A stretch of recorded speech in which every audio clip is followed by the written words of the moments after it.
Wanema ya Bwana, tunabarikiwa Baba kwa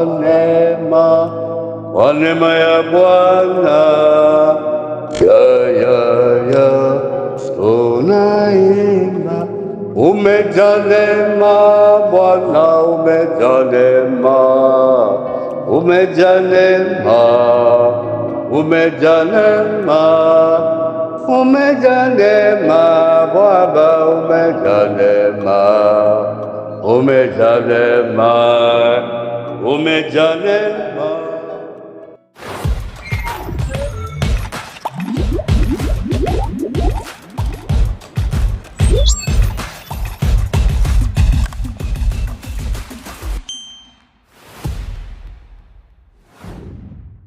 Bien-aimés dans le Seigneur, Shalom.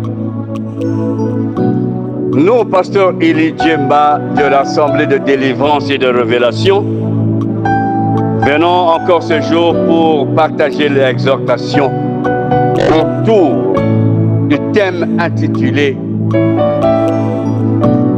La recommandation au Père Céleste.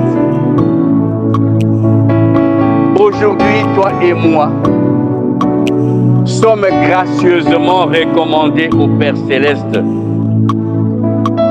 C'est à quoi nous allons lire dans Actes chapitre 20, verset 32. Et maintenant, je vous recommande à Dieu et à la parole de sa grâce, à celui qui peut édifier et donner l'héritage avec tous les sanctifiés. Version Louis II. Nous allons lire le même verset dans la version Darby. Et maintenant, je vous recommande à Dieu et à la parole de sa grâce et à la puissance d'édifier et de vous donner un héritage avec tous les sanctifiés. Ici, c'est l'apôtre Paul qui prenait la parole face à ses disciples.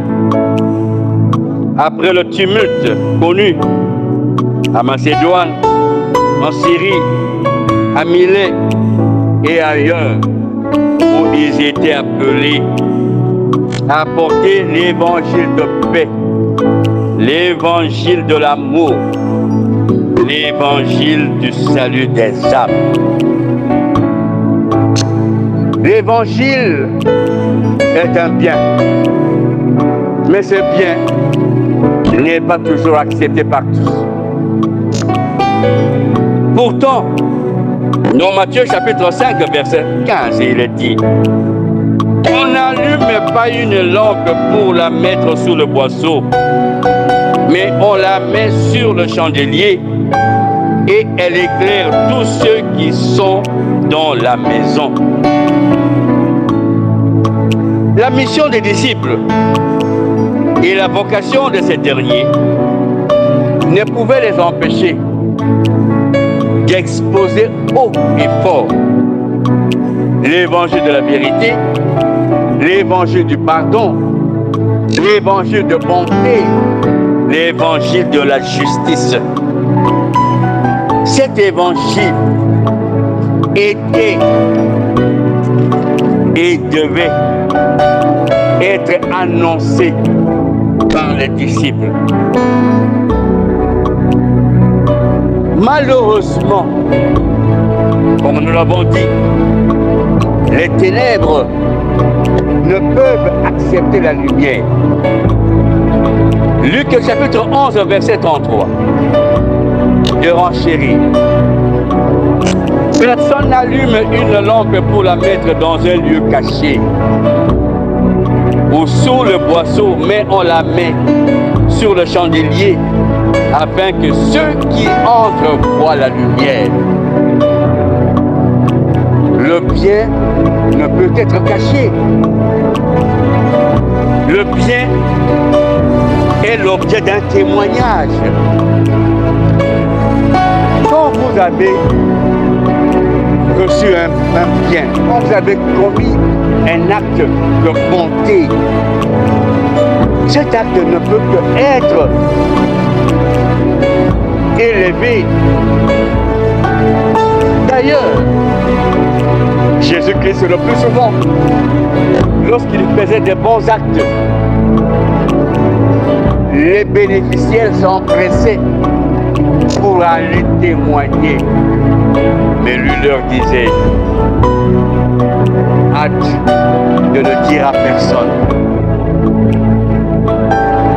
Il est vrai que les ennemis de la lumière, de la vérité et de la justice s'étaient levés pour taire et brimer cet évangile.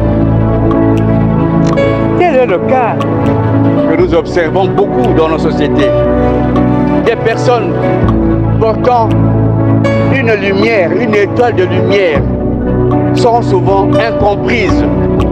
Et elles-mêmes se demandent, mais qu'ai-je fait pour mériter cet acte de dédain? Pourquoi ne suis-je pas accepté? Pourquoi ne suis-je pas compris?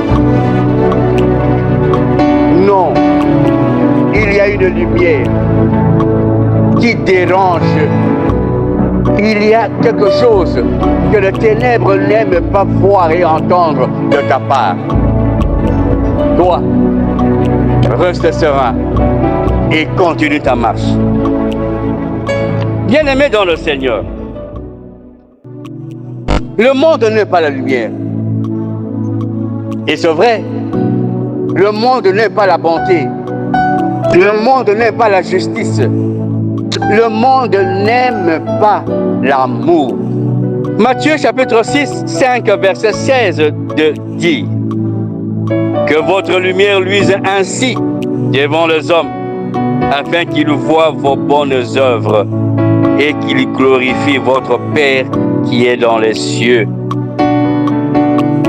Nonobstant, malgré ce combat sans fin entre la lumière et les ténèbres, nous sommes appelés, nous, à continuer à porter des bonnes œuvres. Nous sommes appelés à continuer à pratiquer des bonnes œuvres. Et cela, ces bonnes œuvres sont des étincelles qui éclairent les ténèbres. Luc chapitre 11, verset 35. Prends donc garde que la lumière qui est en toi ne soit ténèbres, compte tenu de l'environnement dans lequel nous vivons, compte tenu des personnes que nous côtoyons nuit et jour, compte tenu des milieux que nous y entrons et sortons. Il y a de ces milieux, lorsque vous y entrez, vous entrez propre, vous sortez sale. Vous entrez parfumé, vous sortez de là avec une odeur nauséabonde. Donc, n'entrez pas dans tous les lieux, dans tous les milieux. Ne côtoyez pas tous les milieux. Ne côtoyez pas toutes les personnes pour risquer d'éteindre votre étoile et votre lumière. Et Jean chapitre 1er verset 5 de dire, la lumière luit dans les ténèbres et les ténèbres ne l'ont pas reçue. C'est l'évidence dans laquelle nous nous trouvons dans ce monde. Notre Seigneur Jésus-Christ est venu en sa qualité de lumière. Jusqu'à aujourd'hui, il y a encore des personnes qui ne croient pas en Jésus-Christ. Et il y a encore aujourd'hui des personnes qui ont pour mission de le vilipender, de détruire l'évangile de Jésus-Christ. Nos bonnes œuvres, notre bon comportement importune les mauvaises œuvres. Notre élégance corporelle, notre élégance langagière taquine, importune les mauvaises personnes porteuses d'un langage grossier. La vérité que tu présentes aujourd'hui, qui est Jésus-Christ de Nazareth, ne saura jamais être appréciée par tout le monde. Mais toi qui connais la vérité, continue à la présenter à qui veut l'entendre. Cependant, nous sommes appelés à briller. Nous sommes appelés à briller davantage parce que notre comportement est un message d'évangile. Et surtout, lorsque Romains 13, 12 nous dit « La nuit est avancée, le jour approche, dépouillons-nous donc des mauvaises œuvres. Dépouillons-nous donc des œuvres de ténèbres et revêtons les armes de lumière. » Nonobstant les secousses, les brimades, les taquineries, les disciples étaient déterminés, marchaient droit vers le but, vers l'objectif. Toi aussi, comme moi, parce que nous avons la connaissance que les obstacles de la vie, ces obstacles ne nous empêchent point de continuer à marcher et à présenter la vérité. Éphésiens chapitre 5 verset 9 nous dit « Car le fruit de la lumière consiste en toutes sortes de bonté, en toutes sortes de justice et de vérité. » Oui, la lumière a ses fruits. La lumière est un arbre qui porte des fruits. Ces fruits sont la bonté. Ces fruits sont la justice. Ce fruit, c'est la vérité. Donc, toi qui es lumière, tu dois porter des fruits de bonté. Pose des actes de bonté dans ton milieu. Des actes de justice. On n'est pas chrétien par la façade. On est chrétien par l'intérieur. Il faut que notre intérieur justifie ce que nous prétendons présenter. Nous devons porter ces actes de bonté, les actes de justice, la légalité. Bien-aimés dans le Seigneur, 1 Pierre chapitre 2 verset 9. Il est écrit, vous, au contraire, vous êtes une race élue, un sacerdoce royal, une nation sainte, un peuple acquis, afin que vous annonciez les vertus de celui qui vous a appelé des ténèbres à son admirable lumière. Nous sommes un peuple acquis. Acquis pour annoncer les vertus de celui qui nous a appelés de ténèbres à son royaume. Nous sommes un peuple acquis. Ce peuple qui a accepté l'évangile de Jésus-Christ. Ce peuple qui pratique les vertus de vérité, de bonté et de justice. Ne nous écartons pas de cette mission dans notre comportement quotidien. Dans tous les lieux, dans tous les milieux, auprès de toutes personnes, soit-elle de la race blanche ou autre, soit-elle d'une telle religion ou autre, de telle tribu ou autre, ou du sexe opposé au tien. Donc, nous sommes un peuple acquis. Et d'ailleurs, la personne d'Arby avait parlé clairement que Jésus-Christ nous recommande à son Père,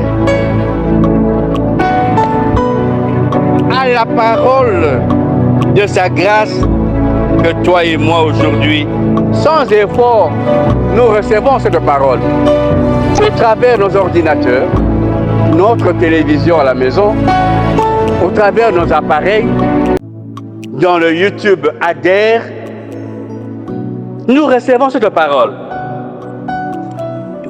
gratuitement, gracieusement. Pourtant, il y a de ceux-là qui maintenant sont dans un état comateux. Ils ne peuvent point bouger ni entendre la parole de consolation, la parole qui sauve les âmes, qui transforme. Il y a d'autres encore qui sont emprisonnés. D'autres encore vivent dans des pays où l'évangile de Jésus-Christ n'est pas accepté. Ils sont persécutés, tués même. Mais toi et moi, nous la recevons gracieusement. C'est la recommandation. C'est Jésus qui nous a recommandé à cette grâce, à cette parole de grâce. Cette parole de grâce nous édifie. Par cette édification, nous n'avons point besoin d'être prophétisés par qui que ce soit. Jésus lui-même avait parlé au cœur de Saul sur le chemin de Damas. Saul n'avait pas été prophétisé. La parole lui était adressée directement. Et comme la parole transforme, Saul, qui était auparavant persécuteur, tueur, était devenu, à l'issue de cette parole qu'il avait rencontrée, était devenu un prédicateur. C'est une grâce que nous soyons aujourd'hui tous recommandés à cette parole.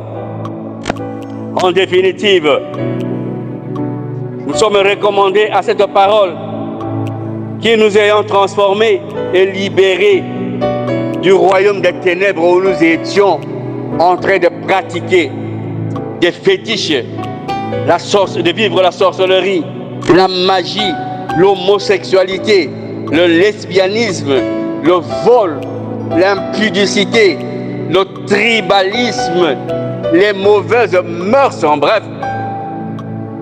Cette parole, en définitive, nous a accordé un héritage avec les sanctifiés. Aujourd'hui, nous appartenons au royaume des sanctifiés, au royaume divin. C'est la grâce que Jésus-Christ, par sa recommandation, nous faisons membres de cet héritage. 1 Timothée chapitre 4 verset 5. Parce que tout est sanctifié par la parole de Dieu et par la prière. Cette recommandation de Jésus-Christ à son Père céleste est une grâce pour toi et pour moi. Et c'est une traversée. Nous venons de quitter le monde de ténèbres pour le royaume de lumière. Maranatha, Pasteur Élie Djema, Tabernacle de Dieu. Pour tout contact éventuel, plus 243 89 18 78 834. Ou vous pouvez nous joindre dans notre chaîne YouTube en écrivant Assemblée de délivrance et de révélation. C'est à quoi nous vous invitons à vous abonner. à partager surtout, afin que nous puissions tirer le plus grand nombre de convertis et soyons acquis à notre Seigneur Jésus-Christ.